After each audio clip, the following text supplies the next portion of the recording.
Hello guys, দেখো এই একটা নদী। নদীতে আমাদের জাল পেরেছি। দেখো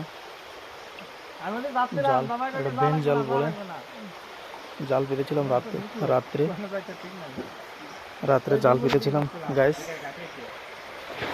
আমরা এই যে মাছ ধরা গ্যাং সবাই এসেছিলাম মাছ ধরতে। দেখো কি মাছ পেয়েছি বন্ধুরা, দেখুন এটা বাগার মাছ, এটা জিওল মাছ, জিওল মাছ। এটা দেখো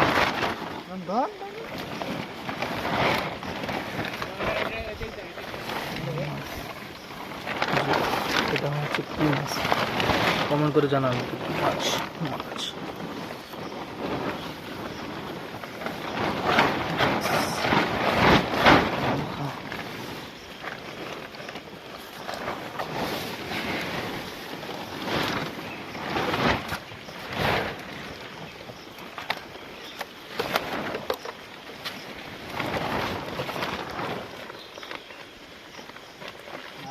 মাছটা বহুত একটু কেমন কামড়াতে আসছে। মাছটা বিশাল শক্তিশালী মাছ।